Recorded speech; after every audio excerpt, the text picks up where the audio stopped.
अस्सलाम वालेकुम नाजरीन। इस एपिसोड के आगाज में हम देखते हैं कि काई कबीले में अलाउद्दीन शाहिनशाह साहब से कह रहा होता है, बदमाश हकीम, उसने मरहम की बजाय उनके पाहों में जहर लगा दिया। तो शाहिन साहब कहते, कुफार इनके खेमे तक में घुस गए। उरहान साहब हक बजानब हैं। इस जहर वाले मामले में सरदारान तक को खबर नहीं होनी चाहिए। उन्होंने हमें मुश्किल हालत में डाल दिया है। हजूर, उन्होंने आपको आइन वक्त पर अपना नायब मुकर्रर किया है। अलाउद्दीन साहब, उन्होंने कबीला बगैर सरबराह के रहने की इजाजत नहीं दी। इससे पहले कि कुफार उस्मान साहब की बीमारी को मौका बनाकर इस्तेमाल करें, फौरन दुश्मन पर हमला करने का वक्त है। वो देख लेंगे कि उस्मान साहब नहीं है तो अलाउद्दीन साहब यहाँ मौजूद हैं। इस दौरान मलहून खातून साथ वाले खेमे से आती है और पूछती है, ये कैसी जल्दी है शाहिन शाह साहब? उस्मान साहब जिंदा है, अल्लाह का शुक्र है। तो शाहिन साहब कहते, हम सब भी यही चाहते हैं कि वो सलामत रहे मलहून खातून, और कई सालों तक हमारे सरबराह रहें। और उस्मान साहब की भी यही ख्वाहिश है कि अलाउद्दीन साहब उनके नायब हों, उनकी जिंदगी में भी और मौत के बाद भी। तो मलहून कहती, जिंदगी में नायब होता है, मौत के बाद नायब नहीं होता,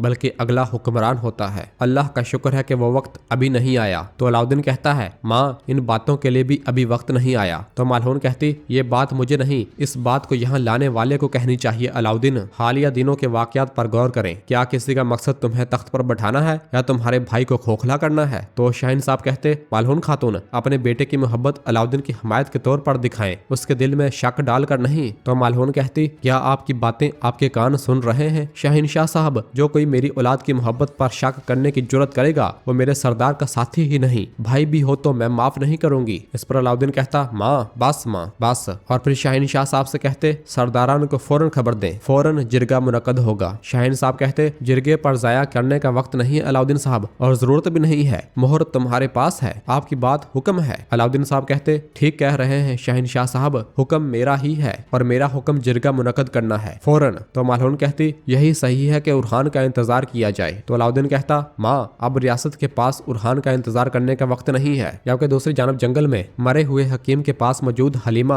उरहान से कहती, वो बाजी के आने वाले काफिले पर हमला करेंगे भाई। उरहान कहता, हम जानते हैं, हम अपनी तदाबीर करेंगे। और सब लोग हकीम की तलाशी ले रहे होते हैं। नीलोफर उसका थैला देखते हुए कहती, नहीं, जहर के शिफा के बारे में यहाँ कुछ नहीं है। उरहान कहता, मेरे बाबा की शिफा इस कबूतर की मंजिल पर है। फातिमा के काफिले पर हमला करने वाले हमें इन लोगों तक पहुंचाएंगे जिन्होंने बाबा के साथ यह किया है। बाबा की शिफा हम सिर्फ इस तरह ढूंढ सकते हैं। और फिर उरहान खड़े होते हुए कहता, जो खेल वो खेल रहे हैं वो बड़ा है, वो कबीले में फूट डालना चाहते हैं। हलीमा कहती, काई कबीले में तो फूट नहीं होती भाई। उरहान कहता, मेरी भोली बहन, जहाँ इंसान होगा वहाँ फूट होगी, खासकर अगर बात इक्तदार की हो तो। इक्तदार उसको नहीं मिलता जो जदोजहद करे, बल्कि उसे मिलता है जो उसका हकदार हो। मेरे सिपाहियों के पास जाओ, उन्हें तैयार रहने को कहो, हम भी खेमे की तरफ लौटते हैं। मैं अलाउद्दीन को सब कुछ बताऊंगा, या तो मैं इस गंदे खेल को खत्म करूंगा या फिर ये खेल हमारी वहदत को। चलो। और वहां से रवाना होते हैं। और फिर इधर कबीले में एराज मलहून को आकर बताती है, मलहून खातून, सरदार की हालत बिल्कुल ठीक नहीं है। यह सुनकर सब वहां अंदर की जानब भागते हैं। जबकि इधर सरदारी खेमे के बाहर बुरान मौजूद होता है। कि इस दौरान जैरकुताए, तुरहान और बाकी सरदारान अपने घोड़े भगाते हुए कबीले में आते हैं। और जैरकुताए बुरान को देखकर बहुत खुश होता है और अपने घोड़े से नीचे उतरकर बुरान के गले लग जाता है और कहता है, भाई। बुरान भी बहुत खुश होता है। और फिर तुरान साहब बुरान से मिलते हैं और कहते हैं, बुरान साहब, अल्लाह सलामत रखे, आप ठीक हैं? बुरान कहता, अल्हम्दुलिल्लाह भाई, मैं ठीक हूँ। और फिर इसके बाद एक एक करके बाकी सरदारान भी मिलते हैं और सलाम करते हैं। और फिर जैरकुताए बुरान से कहता,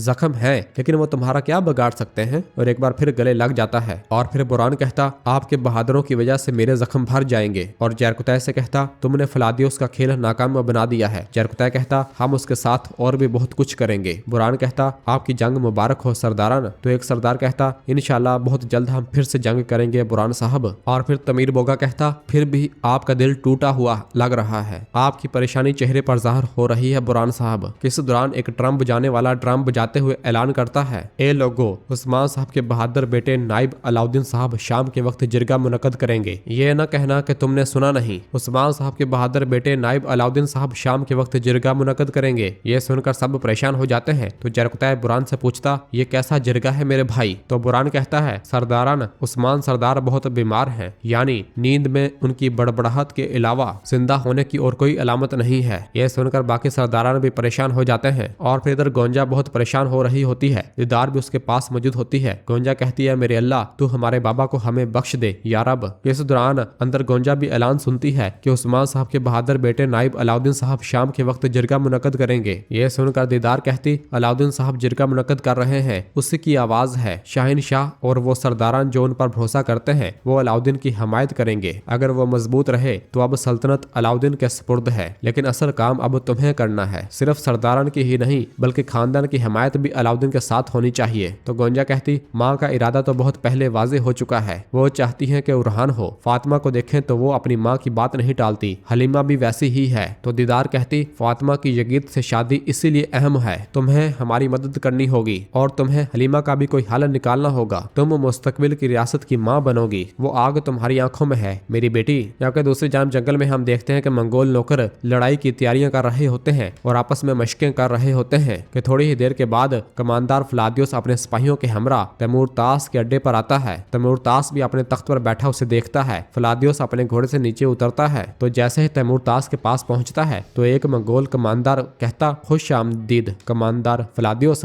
लेकिन फ्लादियोस उस मंगोल कमांडर की जानब देखता तक नहीं। तैमूर तास अपना हाथ बढ़ाते हुए कहता, हमारे इत्तेहाद में खुश आमदीद फ्लादियोस। तो फ्लादियोस तैमूर ताश के साथ हाथ मिलाता है और कहता है, आपकी इस शाइस्ता दावत के लिए शुक्रिया गवर्नर तैमूर ताश। और फिर फ्लादियोस वहां मौजूद तुर्क लोगों को देखता है जिन्होंने अपने कबीले के झंडे उठाए हुए होते हैं। उन्हें देखते हुए फ्लादियोस कहता, कई कबीलों के झंडे एक कबीले में जमा है। मैं आपके दुश्मन की जगह पर नहीं होना चाहता था। तो तैमूर ताश कहता, जो हवा बोता है वो तूफान काटता है। काई के खिलाफ हमारे हमले की यह मरकजी करारगाह होगी और मैं चाहता था कि तुम उन आदमियों को देख लो जिनके साथ तुम जंग करोगे। और अपने आदमियों की जानब इशारा करता है जो तमाम मशकें कर रहे होते हैं और एक दूसरे से लड़ रहे होते हैं। और फिर इसके बाद फ्लादियोस, तैमूर ताश और वह मंगोल कमांडर अपनी अपनी जगहों पर जाकर बैठ जाते हैं।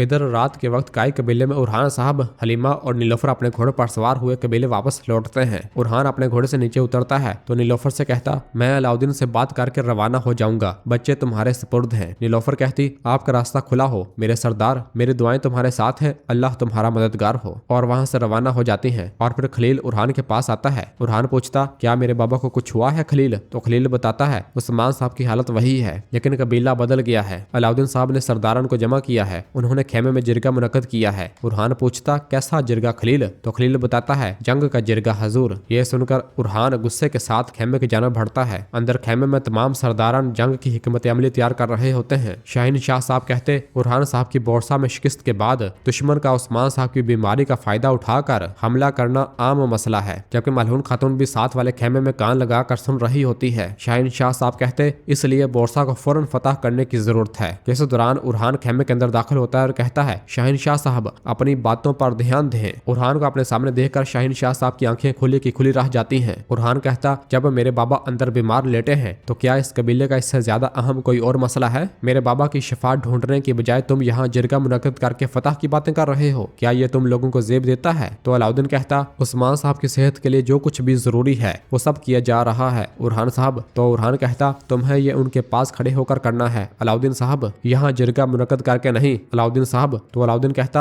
मेरे बाबा और रियासत दोनों मेरे सुपुर्द हैं, तुम बेफिक्र रहो। शाहीन साहब कहते, उस्मान साहब की सेहत यकीनन हम सब के लिए बहुत अहम है लेकिन हमारे कबीले का मुस्तकबिल भी उतना ही अहम है और वह मुस्तकबिल बोरसा की फौरी फतह पर मुनहसर है। आउची साहब कहते, मेरे सरदार ठीक कह रहे हैं, हमने काफी इंतजार कर लिया है। तो उरहान कहता, तुम बोरसा पर हमला करने की रट लगा रहे हो, क्या तुम्हें नजर नहीं आता यह तलवार उठाने का वक्त नहीं है बल्कि दुश्मन के इत्तेहाद के खिलाफ तदबीर करने का वक्त है। तो शाहीन साहब कहते, दर हकीकत क्या तुम अपनी बातों को सुन रहे हो उरहान साहब? तुम्हारा मतलब है कि तुम काफरों से सुलह करना चाहते हो? उरहान साहब कहते, समझ लो कि मैंने ये कह दिया शाहीन शाह साहब। यह सुनकर शाहीन शाह साहब को बहुत गुस्सा आता है। जबकि दूसरी जानब तैमूर ताश के अड्डे पर तैमूर ताश नक्शे के जरिए बता रहा होता है कि कारामान ओगलू इस तरफ से आएंगे, गरमियान जनूब से, करासी मगरब से आएंगे और फ्लादियोस तुम शमाल से, और चारों तरफ से घरे हुए काई अपने बिल में फंस कर रह जाएंगे और वो इस तकदीर के सामने झुक जाएंगे जो मैं मुकर्रर करूंगा। फ्लादियोस कहता, वो तकदीर जो इनका खात्मा कर देगी। तैमूर ताश कहता, नहीं फ्लादियोस,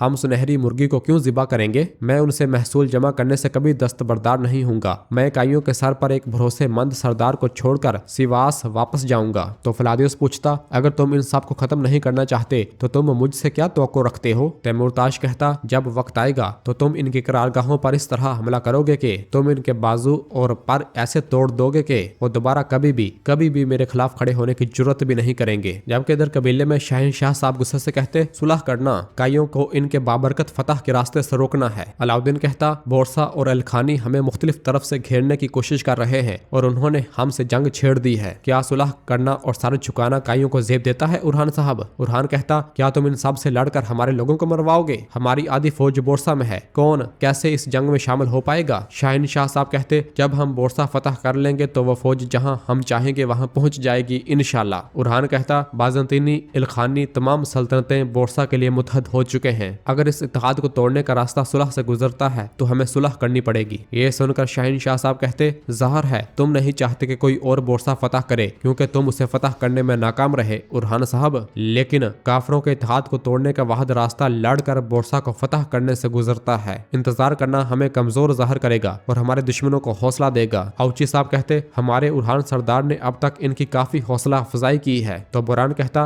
रुक जाए औची साहब, जब भी शहंशाह सरदार कुछ कहते हैं आप उनके जुमले ऐसे मुकम्मल करते रहते हैं जैसे वो इन्हें आधा ही छोड़ देते हैं, जरा रुक जाएं। तो औची साहब गुस्से से कहते मैं उस कमानदार का दिफा कर रहा हूँ जो हमें फतुहात तक ले जाएगा बुरहान साहब, और आप उस सरदार का दिफा कर रहे हैं जिसने आपको मौत के दहाने तक पहुंचा दिया। तो बुरहान भी गुस्से से कहता मैं काफरों के घोंसले में गया था, मैं खुद गया था। उरहान साहब ने अपनी जान खतरे में डालकर मुझे बचाया, उसने मुझे उन काफरों से बचाया, पहले तुम्हें इसका हक अदा करना चाहिए। जरकता कहता जमलक में इसने जो किया वो मत भूलो। तो अलाउद्दीन कहता बस काफी है, आप लोग अभी तक उरहान साहब की बातें ही कर रहे हैं सरदारान। शहंशाह साहब कहते फिर इस बहस को खत्म करें अलाउद्दीन साहब, हुक्म और फरमान आपके पास है। उरहान साहब कहते कहें अलाउद्दीन, बोले ताकि सब सुन सके। क्या आप उस्मान साहब की नुमाइंदगी अक्ल और इंसाफ से कर रहे हैं या शहंशाह सरदार की गलती को तस्लीम करके? ये सुनकर शहंशाह साहब को बहुत गुस्सा आता है और वो अलाउद्दीन की जानब देखते हैं, जबकि अलाउद्दीन भी सोच विचार में मुब्तला होता है और साथ वाले खेमे में मौजूद मलहून खातून भी ये सुन रही होती है।